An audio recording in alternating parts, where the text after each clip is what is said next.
Mon amour tardif. Chapitre 1. Il était probablement fatigué de lui faire l'amour. Valérie Ries s'est réveillée avec les sourcils froncés. Gémissant d'inconfort, elle s'est retournée seulement pour toucher quelque chose de chaud. À cet instant, elle s'est rendue compte qu'un homme dormait à côté d'elle. Les dents serrées, Valérie s'est redressée pour allumer la lampe de chevet. À ses côtés, l'homme a soupiré profondément de frustration. La faible lumière de la lampe éclairait son dos nu ainsi que le côté de son visage. Après s'être changée, la femme est retournée au bord du lit, où elle n'a pu s'empêcher de tendre la main pour effleurer le dos de l'homme. Monsieur Lefield, le soleil s'est déjà levé. Vous avez une réunion à 7h30. Repoussant la main de Valérie, l'homme a grogné d'une voix rauque, « Va-t'en !» Valérie, qui s'était depuis longtemps habituée à son tempérament, s'est simplement levée d'un air nonchalant. Tranquillement, elle est descendue à la cuisine pour préparer un petit déjeuner. Sans réveiller l'homme, elle a terminé de manger avant de prendre un taxi pour se rendre à l'entreprise. Pendant la journée, elle travaillait comme secrétaire en chef d'Edwin Lefield, le PDG du groupe Lefield. Et la nuit, elle partageait son lit. Une fois à l'entreprise, Valérie s'est immédiatement mise au boulot. Elle avait un regard glacial alors qu'elle attendait Edwin à l'extérieur de la salle de conférence. Tous ceux qui passaient à côté d'elle lui parlaient d'un ton respectueux et flatteur. 2 minutes avant le début de la réunion, l'ascenseur exclusif du PDG a sonné. Après avoir poussé un soupir de soulagement, Valérie s'est forcée de rester ancrée à sa place. La grande stature imposante d'Edwin a contribué à son comportement autoritaire, il a toujours eu une façade de pierre froide qui le faisait paraître intouchable. Comparée à lui, Valérie était bien plus petite. Edwin l'a complètement ignorée, comme s'il n'était pas celui avec lequel elle a eu des relations sexuelles la veille. La réunion a duré assez longtemps. Valérie a dû partir au milieu de celle-ci pour se rendre au secrétariat et commander le petit déjeuner pour Edwin. Elle parcourait le menu lorsque sa collègue secrétaire, Marisa Kendall, s'est approchée d'elle et lui a demandé « Valérie, connais-tu le programme de Monsieur Lefield de cet après-midi ?» En entendant cela, Valérie n'a pu s'empêcher de froncer les sourcils. « Pourquoi ? Y a-t-il un problème ?»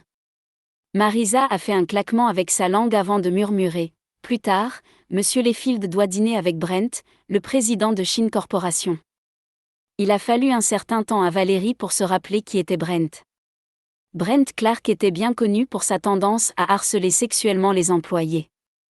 Il y a même eu une fois où il a drogué une employée d'une autre entreprise, la forçant à coucher avec lui. La rumeur disait qu'il avait également tenté de harceler la tante d'Edwin, Ivana Lefield, auparavant. Edwin emmenait toujours une de ses secrétaires avec lui au dîner d'affaires. Réticente de l'accompagner à cette rencontre, Marisa n'a pu s'empêcher de venir en parler à Valérie. « Ne t'en fais pas. Je ne pense pas que Monsieur Lefield emmènera l'une de nous avec lui, » a déclaré Valérie nonchalamment. Dès qu'elle a fini de parler, quelqu'un a soudainement ouvert la porte du secrétariat. Passant la tête à l'intérieur, une collègue a regardé autour d'elle jusqu'à ce que ses yeux se posent sur Valérie. « Valérie, Monsieur Lefield demande à te voir. » Achevant immédiatement sa commande, Valérie a quitté le secrétariat, le visage inexpressif. Cela faisait 5 ans qu'elle était la secrétaire d'Edwin.